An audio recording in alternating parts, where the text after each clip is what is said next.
Hello students, this is chapter 2 of social science from class 6th. Globe, latitudes and longitudes. So let's start with the globe. Globe is a true model of the earth. जो globe होता है वो अर्थ का एक model होता है, एक छोटा रूप होता है। तो जो हमारा अर्थ है वो पूरा गोल नहीं है, बीच में फूला हुआ और पोल्स पर फ्लैटन होता है। तो अगर हमें अर्थ के बारे में जानना है तो आप एक ग्लोब को देखिए।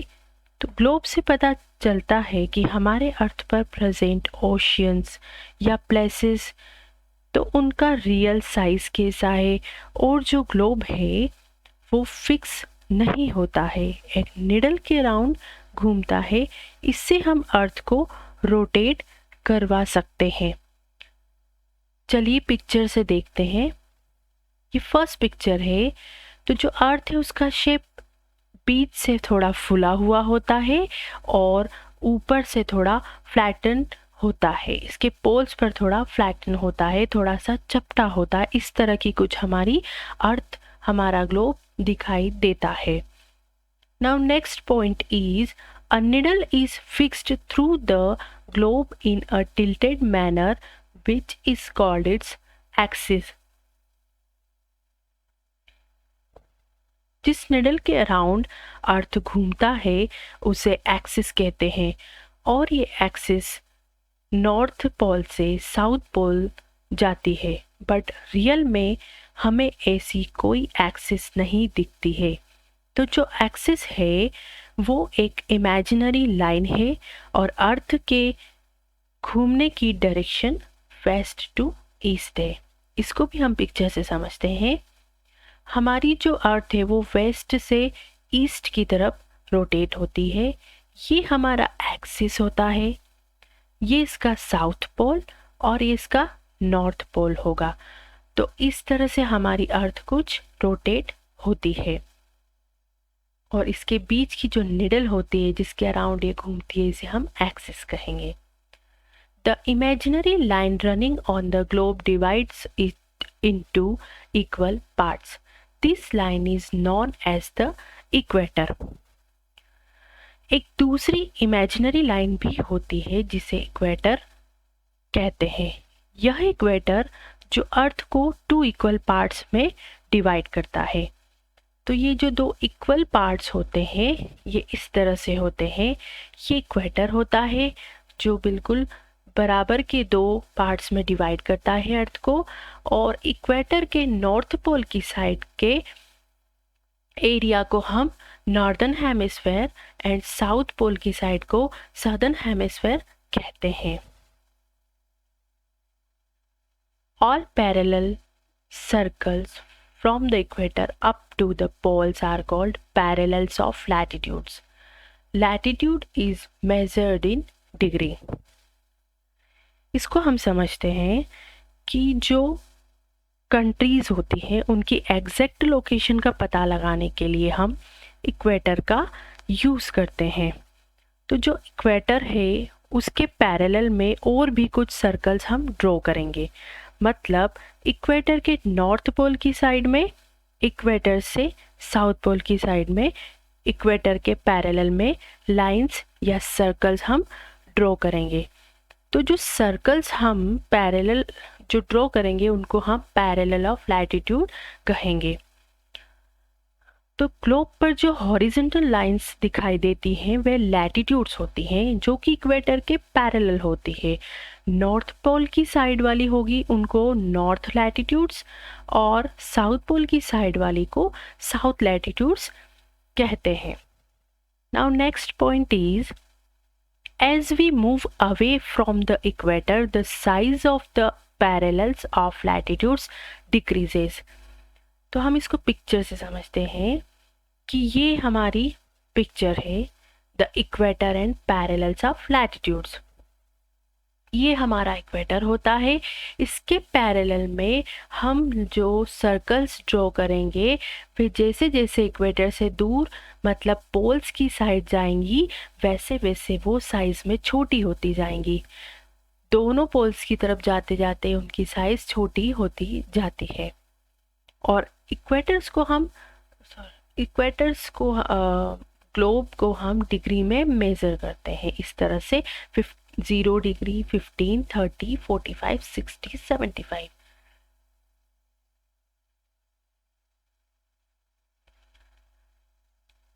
जो पैरेलल ऑफ लैटिट्यूड्स हैं ये इक्वेटर से पोल की तरफ जाते हैं, इनकी साइज डिक्रीज होती है।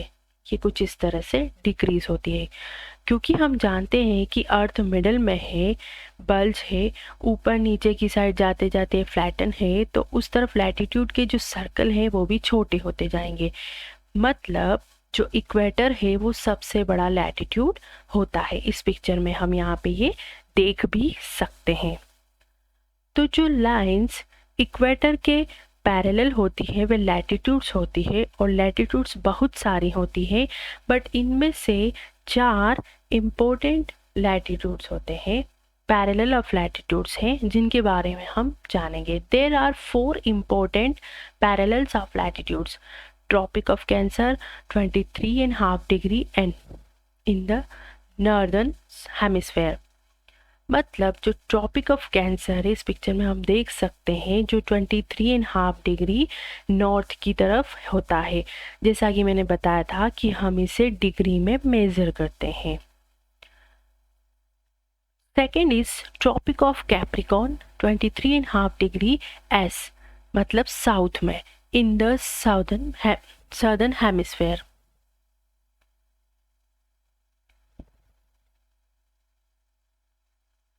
Tropic of capricorn 23.5 degree S, मतलब साउथ पोल की side, in the southern hemisphere. Arctic circle at 66.5 degree north of the equator. Antarctic circle at 66.5 degree south of the equator. ये इस तरह से ये हमारा इक्वेटर होता है। यहाँ पर ट्रॉपिक ऑफ कैंसर और यहाँ पर ट्रॉपिक ऑफ कैप्रिकॉर्न, ये Arctic circle, Antarctic circle. Now heat zones of the earth.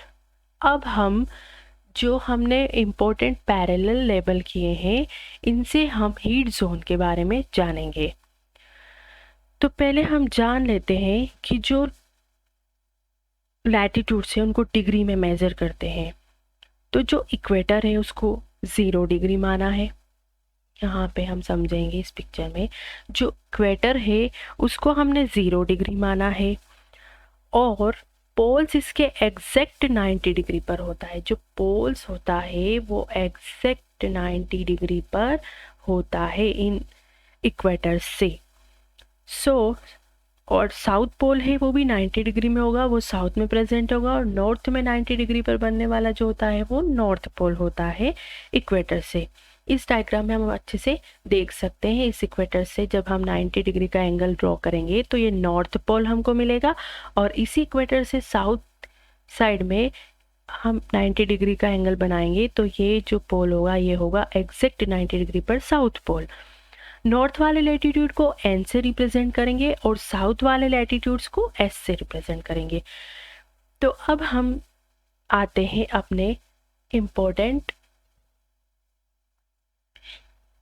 Parallels of latitude पर।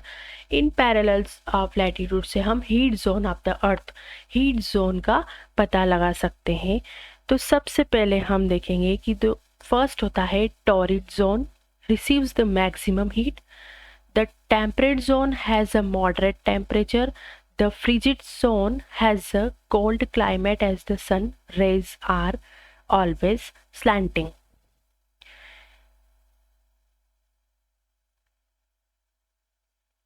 जो इक्वेटर है उसके पास का जो एरिया है जो होता है tropic of cancer and tropic of capricorn, इनके बीच, मतलब ये जो ब्लू पार्ट हमको दिखाई दे रहा है इक्वेटर के आसपास, ये जो एरिया होता है 23.5 डिग्री नॉर्थ की साइड में एंड 23.5 डिग्री साउथ की साइड में, ये जो एरिया होता है ये 40 डिग्री एरिया कवर करता है, और यहाँ पर सन रेज डायरेक्टली आती है।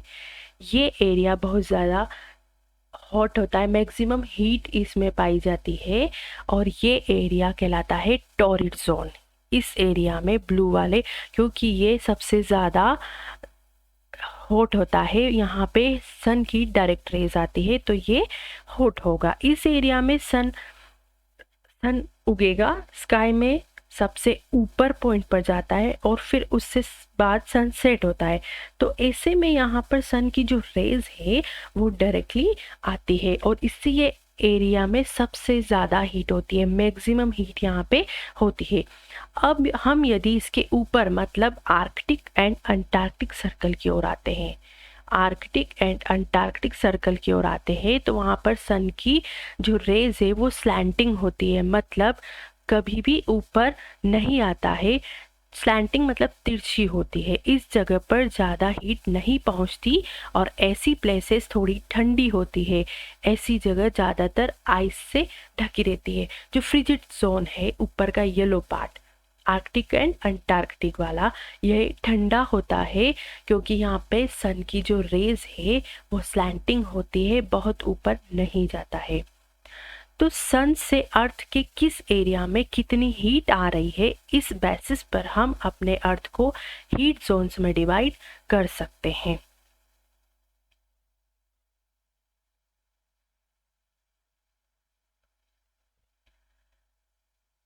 तो ट्रॉपिक ऑफ कैंसर से ट्रॉपिक ऑफ कैप्रिकॉर्न पर सन की डायरेक्ट रेज आ रही है तो इस जगह पर मैक्सिमम हीट मिलती है, इसलिए इस प्लेस को टॉरिड जोन कहा जाता है। इसके ऊपर सन की रेज का एंगल कम होता है, इसलिए यहाँ का टेम्परेचर मॉडरेट होता है, मतलब मीडियम होता है, इसलिए इसको टेम्परेट जोन कहते हैं। आर्कटिक सर्कल पर नॉर्थ पोल तक and antarctic circle and south pole तक सन अपने होराइजन तक भी नहीं आता है, जिसकी वजह से वहाँ सन की रेज बहुत ही कम होती है, बहुत ठंडा होता है और इस एरिया को फ्रिजिड जोन कहते हैं। तो हम इस पिक्चर में देख सकते हैं जो ब्लू वाला पार्ट है वो टॉरिड जोन है, यहाँ पे सबसे ज़्यादा हीट होती है। जो ग्रीन वाला पार्ट है टेम्परेट, यहाँ पे मीडियम होगा और फ्रिजिड वाला बहुत ज़्यादा ठंडा आइस से ढका हुआ होता है। Now next is longitudes. तो लैटिट्यूड्स तो हमने जाने कि जो हॉरिजेंटल लाइंस दिखाई देती है बट वो पूरा सर्कल होता है, ग्लोब पे प्रेजेंट पूरा सर्कल होता है, उनको हम लैटिट्यूड्स कहते हैं। अब हम जानेंगे लॉन्गिट्यूड्स के बारे में।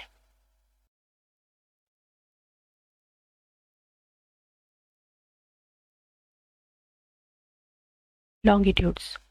The line of reference running from the North Pole to the South Pole is called meridians of longitudes. The distance between them is measured in degrees of longitudes. अब हम ये तो जान ही गए हैं कि लैटिट्यूड्स या पैरेलल ऑफ लैटिट्यूड्स क्या होते हैं। ये जो ग्लोब पर हॉरिजेंटल लाइंस होती है वो लैटिट्यूड होते हैं। अब जो लॉन्गिट्यूड्स हैं वो नॉर्थ पोल से साउथ पोल की ओर आने वाली रेफरेंस लाइन होती है जो ग्लोब पर वर्टिकली दिखाई देती है। इनको मरीडियंस ऑफ लॉन्गिट्यूड्स कहते हैं। लॉन्गिट्यूड्स में जो एक्सिस के पैरेलल होता है और इक्वेटर के परपेंडिकुलर मतलब इक्वेटर पर 90 डिग्री का एंगल बनाता है, उसे प्राइम मेरिडियन कहते हैं। इसको हम पिक्चर से समझते हैं। ये होता है प्राइम मेरिडियन जो दोनों पोल्स के जो एक्सिस है उसके पैरेलल होता है और इक्वेटर पर 90 डिग्री का एंगल बनाता है, उसके परपेंडिकुलर होता है, इसे प्राइम मेरिडियन कहते हैं। The meridian which passes through Greenwich where the British Royal Observatory is located is called the prime meridian. तो हम इसको समझते हैं प्राइम मेरिडियन क्या होता है। ये भी इक्वेटर की तरह रेफरेंस लाइन होती है। अगर हमें किसी जगह की एग्जैक्ट लोकेशन पता करनी है तो सिर्फ लैटिट्यूड पता होना काफ़ी नहीं है। एक ही लैटिट्यूड पर 2 या उससे ज़्यादा प्लेसेस हो सकती है, क्योंकि इक्वेटर से नॉर्थ एंड साउथ डायरेक्शन का पता चलता है, बट इस रेफरेंस लाइन से ईस्ट या वेस्ट डायरेक्शन का पता नहीं चलता है। तो जो ईस्ट से वेस्ट की डायरेक्शन लाइंस जो होती है उन्हें हम कहते हैं मरीडियंस ऑफ लॉन्गिट्यूड्स, और इनके बीच की जो डिस्टेंस है उसे हम डिग्री में मेज़र करते हैं, डिग्रीज ऑफ लॉन्गिट्यूड। ये लाइंस जो होती है वो सेमी सर्कल होती हैं, कुछ इस तरह से पिक्चर में हम देखते हैं। ये जो लॉन्ग लैटिट्यूड्स थे उनके सर्कल बने थे, वो पूरे सर्कल ड्रॉ होते हैं, बट जो लॉन्गिट्यूड्स है ये हाफ सर्कल या सेमी सर्कल होते हैं। ये जो होती है ये पूरी लाइन नहीं होती या पूरा सर्कल नहीं होता है, ये लाइंस सेमी सर्कल होती है, और जैसे जैसे पोल्स की तरफ जाती है वहाँ जाकर ये मिल जाती है। और जो लैटिट्यूड थे वो सारी लाइंस एक दूसरे को कभी भी मिलती नहीं थी, वो पैरेलल थी, और जो मरीडियन लाइंस है ये एक पॉइंट पर पोल्स पर जाकर वापस से मिल जाती है। जैसा हमने पढ़ा है कि लैटिट्यूड्स अलग अलग साइज़ के होते हैं और लॉन्गिट्यूड्स एक ही साइज़ के होते हैं, तो किस लाइन को रेफरेंस बनाए तो हम टाइम को मेज़र कर सकते हैं। यूके में ग्रेनिच जगह है, वहाँ से जो लॉन्गिट्यूड लाइन जा रही है उसको रेफरेंस माना, उसको प्राइम मेरिडियन कहते हैं। The value of prime meridian is 0 degree longitude and from it we count 180 degree eastward as well as 180 degree westward। तो जो मरीडियन में लॉन्गिट्यूड्स होते हैं ईस्ट की तरफ, उनको हम 1 डिग्री से 180 डिग्री ईस्ट तक और ऐसे ही 180 डिग्री वेस्ट तक काउंट करते हैं। मतलब जो 180 डिग्री ईस्ट व 180 डिग्री वेस्ट है वो एक ही लाइन होती है। ये जो 180 डिग्री की जो लाइन है ये ईस्ट और वेस्ट से जाकर मिलकर 180 डिग्री एक ही लाइन बन जाती है, वहाँ जाकर वो एक लाइन बन जाती है। ये इस तरह से हमारा जो लैटिट्यूड और लॉन्गिट्यूड्स होते हैं वो इस तरह से दिखाई देते हैं। जो हॉरिजॉन्टल लाइन होती है वह लैटिट्यूड्स होती है और जो वर्टिकल लाइंस दिखाई देती है वे लॉन्गिट्यूड्स होती है। और इस तरह का कुछ हमारा ग्लोब डिग्री में मेज़र किया जाता है। जो 0 डिग्री पर होता है वो प्राइम मेरिडियन होता है और ऐसे ही 0 डिग्री पर इक्वेटर भी होता है। Now next point is prime meridian divides the earth into 2 equal halves, the eastern hemisphere and the western hemisphere। ये जो प्राइम मेरिडियन है ये भी 2 पार्ट्स में डिवाइड करता है अर्थ को, बट जो इक्वेटर होता था वो हॉरिजॉन्टली डिवाइड करता है और जो प्राइम मरीडियन है ये वर्टिकली डिवाइड करता है ईस्ट और वेस्ट डायरेक्शन से। 180 degree east and 180 degree west meridian are on the same line. ये हमने अभी जाना है कि जो 180 डिग्री ईस्ट और 180 डिग्री वेस्ट है ये एक ही लाइन में ड्रॉ होता है, एक ही लाइन में पाया जाता है। We can locate any point on the globe if we know its latitude and longitude. अगर हमें किसी पॉइंट का लॉन्गिट्यूड एंड लैटिट्यूड दोनों ही पता है तो हम उसको ग्लोब पर पॉइंट कर सकते हैं कि ये जगह कहाँ पर हो सकती है। इस तरह से लैटिट्यूड होंगे जो सर्कल में होंगे, इक्वेटर से पोल की तरफ जाते हुए साइज में छोटे होंगे और एक दूसरे को कभी भी काटेंगे नहीं, ये पैरेलल होते हैं। और जो मरीडियंस होते हैं वो हाफ सेमी सर्कल होंगे और पोल पर जाकर मिल जाएंगे। इस तरह से हमारे लैटिट्यूड और लॉन्गिट्यूड होते हैं।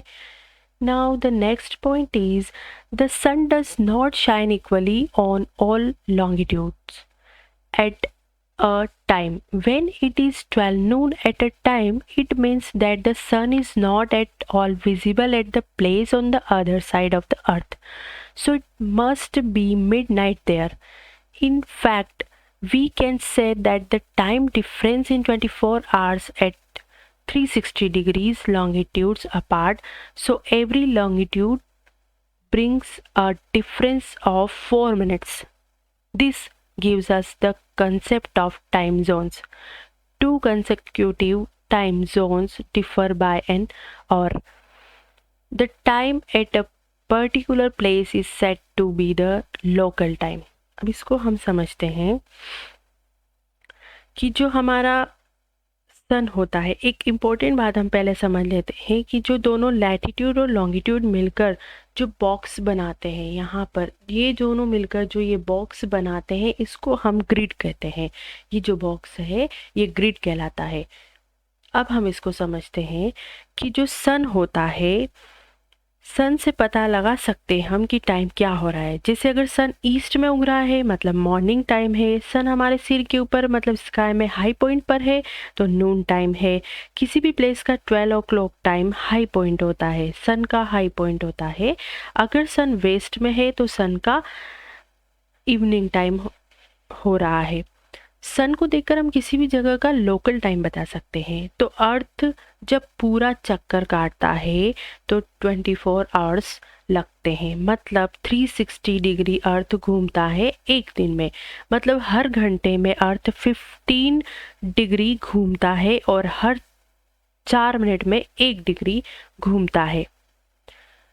इसको फिर से समझिएगा, मतलब हर 1 घंटे में जो अर्थ है वो 15 डिग्री घूमेगा और हर 4 मिनट में 1 डिग्री अर्थ घूमता है। मतलब यदि ग्रेनिच में 12 o'clock हो रहे हैं तो 1 डिग्री ईस्ट में 4 मिनट आगे, मतलब 12:04 बज रहे होंगे, 4 मिनट हो रहे होंगे। और 1 डिग्री ईस्ट में मतलब 11:56 हो रहे हैं, 4 मिनट पीछे। ऐसे ही यदि हम 15 डिग्री ईस्ट जाएंगे तो 1 आवर्स का डिफरेंस होगा। जैसे यदि ग्रेनिच में 12 o'clock हो रहा है तो 15 डिग्री ईस्ट में 1 बजे होंगे और 15 डिग्री वेस्ट में 11 बजा होगा। तो अब जो 180 डिग्री लॉन्गिट्यूड है उसमें कितना डिफरेंस होगा? तो 180 डिग्री लाइन में और ग्रेनिच में 12 आवर्स का डिफरेंस होता है। जैसे यदि ग्रेनिच में दोपहर के 12 बजे होंगे तो 180 डिग्री वाली लाइन की सारी प्लेसेस पर रात के 12 बजे होंगे। तो ये तो हो गया डिग्री से टाइम का डिफरेंस पता करना। अब नेक्स्ट है standard time. The local time various places are different, so it is necessary to adopt the local time of some central meridian of a country as the standard time. तो standard time की ज़रूरत क्यों हुई? अगर हम सन को देखकर local time का पता लगा सकते हैं तो हमें स्टैंडर्ड टाइम की ज़रूरत क्यों होती है? तो देखते हैं। ऐसा इसलिए है कि इंडिया में गुजरात व अरुणाचल प्रदेश में लॉन्गिट्यूड के हिसाब से दोनों के बीच डिफरेंस 29 डिग्री है। तो जब 15 डिग्री में 1 घंटे का फ़र्क होता है तो गुजरात और अरुणाचल प्रदेश में 29 डिग्री का मतलब कि 2 घंटे का लोकल टाइम का डिफरेंस होगा। तो ऐसे यदि हम हर स्टेट का अपना लोकल टाइम फॉलो करेंगे तो हमारी जो गवर्नमेंट है उनके प्लान डिस्टर्ब होंगे, जैसे ट्रेन का टाइम, बसेस का टाइम और ये सारी जो कॉमन चीज़ों में हमको प्रॉब्लम आएगी। तो इंडिया में हमने एक स्टैंडर्ड टाइम फिक्स किया, ये है गुजरात और ये है अरुणाचल प्रदेश। इन दोनों के बीच में 29 डिग्री का डिफरेंस है जो कि 2 घंटे का डिफरेंस होता है। तो इसलिए हमने क्या किया, इंडिया में हमने एक बीच की लाइन जो 82.5 डिग्री ईस्ट जो इंडिया की स्टैंडर्ड मेरिडियन है, इस लाइन पर जो भी टाइम होगा वो इंडिया का स्टैंडर्ड टाइम होगा, मतलब पूरे इंडिया का टाइम वही माना जाएगा। ये जो 82.5 डिग्री ईस्ट में जो है ये हमारे इंडिया का स्टैंडर्ड मेरिडियन होता है। इस लाइन का डिफरेंस ग्रेनिच के टाइम से 5 घंटे 30 मिनट आगे है। यानी अगर ग्रेनिच में 12 बज रहे होंगे तो इंडिया में 5:30 हो रहे होंगे। इसी से हम पूरे इंडिया का टाइम पता लगाते हैं, तो इसे हम इंडियन स्टैंडर्ड टाइम कहते हैं। 82.5 degree east is treated as the standard meridian of India. The local time at this meridian is known as the Indian Standard Time. India located east of Greenwich at 82 degree and 30 minutes east is 5 hours and 30 minutes ahead of GMT. GMT Greenwich Mean Time. Some countries have a great longitudinal extent and so they have adopted more than one standard time.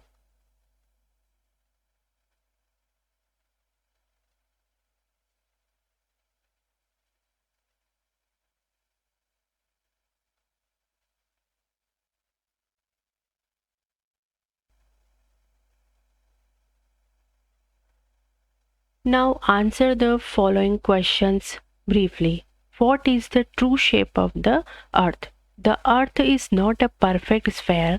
It is slightly flattened the north and the south poles and bulge in the middle. ये हमने शुरुआत में ही समझा था कि जो अर्थ है वो बीच से थोड़ा सा फुला हुआ और पोल्स पर थोड़ा सा चपटा होता है, पूरी तरीके से गोल नहीं होता है। What is globe? Globe is a miniature form of the earth, मतलब अर्थ का छोटा रूप होता है globe. What is the latitudinal value of the tropic of cancer? The latitudinal value of the tropic of cancer is 23.5 degree north. What are the 3 heat zones of the earth? The 3 heat zones of the earth are torrid zone, temperate zone, frigid zone. ये हमने पढ़े थे। Torrid zone सबसे ज़्यादा जहाँ पे heat होती है, टेम्परेट में मॉडरेट टेम्परेचर होता है, फ्रीजिड में आइस बहुत ज़्यादा ठंडा होता है, आइस भी होती है, आइस से भी कवर रहता है sometimes. What are the parallels of latitude and meridians of longitudes? All parallel circles from the equator up to the poles are called parallels of latitude. जो इक्वेटर से ऊपर की पोल्स की तरफ जाते हुए जितने भी सर्कल है उन्हें हम कहते हैं पैरेलल्स ऑफ लैटिट्यूड्स, जो पैरेलल होते हैं इक्वेटर के। The lines of reference running from the north pole to the south pole are called meridians of longitudes. जो लाइन्स नॉर्थ पोल से साउथ पोल की साइड जो लाइंस होती है, रेफरेंस लाइन होती है, उन्हें कहते हैं meridians of longitudes. Why does the torrid zone receive a maximum amount of heat? The torrid zone receives the maximum amount of heat because it is present between the Tropic of Cancer and the Tropic of Capricorn. The sun is exactly over the head once a year on all the latitudes between these two tropics. ये दोनों जो tropics है ये सबसे ज़्यादा area cover करते हैं और यहाँ पे सन की जो रेज है वो डायरेक्टली होती है, इसलिए ये एरिया ज़्यादा हीट से भरा होता है। Why is it 5:30 PM in India and 12 noon in London? India is located east of Greenwich. Why is it 5:30 PM in India and 12 noon in London? India is located east of Greenwich at 82 degree 30 minutes east. It is 5 hours and 30 minutes ahead of GMT. So it will be 5:30 PM in India when it is 12 noon in London. जो हमारा India है वो Greenwich से 82 degree और 30 minutes पर located है, जिसका मतलब होता है ये वहाँ से उस टाइम से 5 घंटे और 30 मिनट आगे चलेगा। इसलिए हमारे इंडिया में जब 5:30 बजे होते हैं तब लंदन में दोपहर के 12 बजे होंगे। Tick the correct answer. The value of the prime meridian is क्या होती है 0। इक्वेटर की भी 0 डिग्री होती है और प्राइम मेरिडियन की हमने ऊपर देखा था। The frigid zone lies near the poles. जो फ्रिजिड जोन होता है वो पोल्स की तरफ होता है। ये येलो वाला पार्ट हमने समझा था पिक्चर में, तो वो पोल्स की साइड होता है। The total number of longitudes are. जो लॉन्गिट्यूड्स है वो नंबर्स में 360 होंगे, 180 ईस्ट की साइड और 180 वेस्ट वाले। The Antarctic circle is located in. जो एंटार्कटिक सर्कल है वो कहाँ पर लोकेटेड है, वो सदर्न हेमिस्फेयर में नीचे की तरफ होता है और आर्कटिक होता है ऊपर की तरफ। Grid is a network of. जो ग्रिड होता है वो क्या होता है, parallels of latitudes and meridians of longitudes. जो ग्रिड हमने समझा था, दोनों को मिलके जो बॉक्स बनता है, parallels of latitude and meridians of longitude को मिला के जो बॉक्स बनता है उसे हम ग्रिड कहते हैं।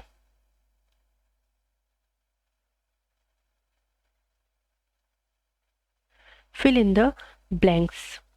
The Tropic of Capricorn is located at 23.5 degrees south.